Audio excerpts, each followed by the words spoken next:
Hello everyone, I'm Dr. Anna Rivera and today we're going to talk about toys. Now if you've done speech therapy with me, you know that I love to play. Who doesn't?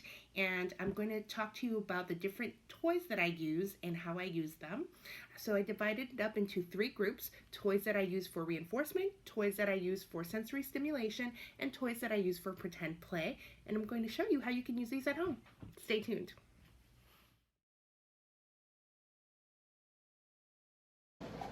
So these are the toys that I use for reinforcement. What I look for in these toys are toys that have individual pieces that I can give to the child and reward for them doing something that I want. So it can be little puzzles. I like these peg puzzles because I can use them with the younger children and children that are a little bit older. Toys that have individual pieces that whenever I ask the child to say a word or to imitate a sound that I'm trying to have them say, I can give them that individual piece and they can put it in. These toys, as you can see, are very simple toys that children love. Some of them are classic toys, toys that they get to bang, toys that they get to interact with, you know, pull the worm and give it to the birdie. That's always what I tell my kids.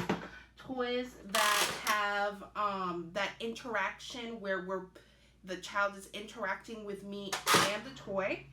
And every once in a while, I really don't like to use battery operated toys. Every once in a while I will use something that's battery operated with some of my older kids.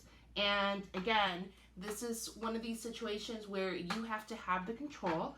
So whenever the child says what you want, you turn it on, have them fish out one of the fish, and then you turn it off and pull the toy away from the child. So this is what I'm looking for to use for reinforcement. I want toys that I can reward the child for something that they've done correctly, whether that's produced a sound correctly, whether that's looked at me in the eye, because some kids I'm working on eye contact. Some kids are just working on sound. Some kids I use this to reward them for just saying boo or bang.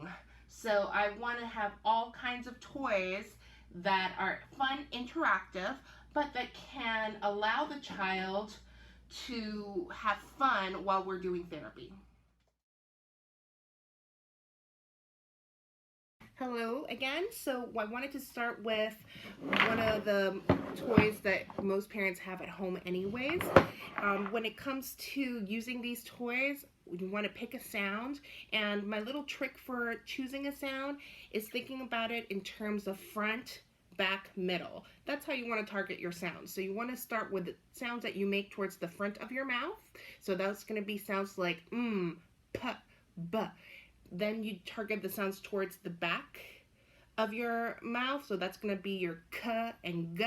And then those sounds that you make with the middle of your mouth, the ones that are around your teeth, so that's going to be t, s, So that's my little hack for how to target sounds, and it all depends on the child's age, and it all depends on the child's ability. So for children that do not have any sounds yet, you always want to start with those front sounds first. And you can do this with just making up sounds of your own. You know, there's power sounds, fun sounds that you can use, like boom, bang, and all these kind of really weird sounds that kids will pay attention to, and you can use those to help them produce those sounds. You can also use cards. These are CVC cards that I purchased online. You can download a lot of CVC cards from different websites. CVC stands for consonant, vowel, consonant. And again, same thing with cards and words. We're going to worry about the beginning sounds first, then the sounds that come at the end, and then the sounds that come in the middle. So worry about those beginning sounds, really. Those are the sounds that you want that child to produce correctly. So if we are targeting bat, you say bat in a fun, energetic way. Try to get the child to say bat I always go for 3 in a row. If the child is older, then I try to go for 5 in a row.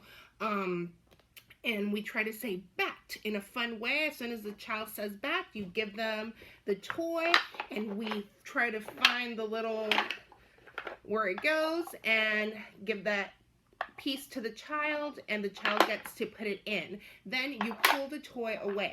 This is really important to have these things away from the child, because what they'll do is that they'll start playing with them and they won't pay attention to you. And when you're working on speech, that attention to your mouth is going to be really important, because that's what's going to help them produce the sounds. So stay tuned. We're going to work on the next group of toys next.